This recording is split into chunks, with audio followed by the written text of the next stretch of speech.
একটা বিষয় যেটা নিয়ে আপনাদের সামনে বলা, এই নির্বাচন কমিশন যত দিন যাচ্ছে নোক দাঁত বার করছে, তাদের অবজারভাররা যাদের পাঠিয়েছেন তারা চূড়ান্ত পক্ষপাত দুষ্ট, বিজেপির হয়ে দলদাসের মতো কেউ কেউ আচরণ করছেন। যারা প্রতিবাদ করছেন তাদের সরিয়ে দেওয়া হচ্ছে, অপমান করা হচ্ছে।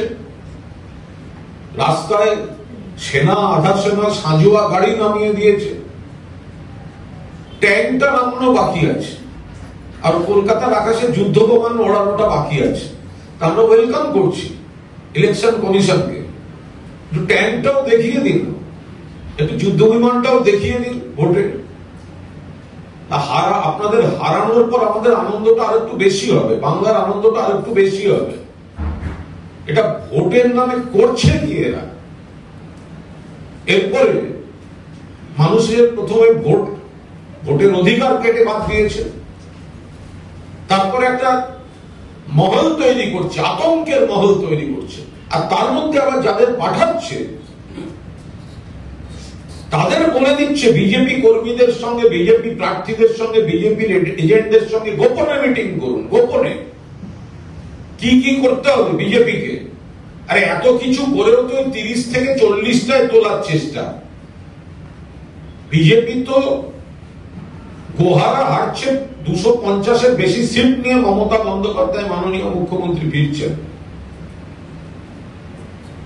ডায়মন্ড হারবার একজন পুলিশ অবজারভার ডায়মন্ড হারবার বিধানসভা কেন্দ্র 143 পুলিশ অবজারভার পারমার স্মিথ পুরুষোত্তম দাস। কি চান লোকটা? পুলিশ অবজারভারের তো নিরপেক্ষ থাকার কথা, তার থাকার কথা আলিপুরে আইপিএস মেসে সরকারি আবাসনে ব্যবস্থা করা হয়েছিল, কারণ ওটা তো ব্যবস্থা হবে একজন যিনি আসছেন। তার বদলে তিনি যে সাগরিকা হোটেলের 208 নম্বর ঘরে গিয়ে উঠেছেন। Police observer diamond Harbour, Sagarika hotel 208 নম্বর ঘর। ওই হোটেলে থাকার সময় দেখা যাচ্ছে তিনি 142 মগরাহাট পশ্চিম বিধানসভা কেন্দ্রে বিজেপি প্রার্থী গৌর ঘোষের সঙ্গে ব্যক্তিগত বৈঠক করছেন। আবার সেখানে দেখা যাচ্ছে বিজেপির প্রার্থী, বিজেপির এজেন্ট, তারা পুলিশ অবজারভারের সঙ্গে মিটিং করতে আসছে। এই যে গৌর ঘোষের সঙ্গে তিনি মিটিং করলেন, এই বৈঠকটা কোন অফিসিয়াল ডকুমেন্ট রাখলেন না, কিন্তু সেটা জানা গেল। একই জিনিস উনি করেছেন 143 ডায়মন্ড হারবার বিধানসভা কেন্দ্রের বিজেপি প্রার্থী দীপক কুমার হালদারের সঙ্গে মিটিং করলেন। তো পুলিশ অবজারভার তার আসল থাকার জায়গা ছেড়ে সাগরিকা হোটেলে ঢুকে তিনি সব গোপনে চুপি চুপি মিটিং করছেন কেন? আমরা একটা ভিডিও আপনাদের দেখাবো, যেই গোপনে আড়ালে সাধারণ মানুষের চোখের বাইরে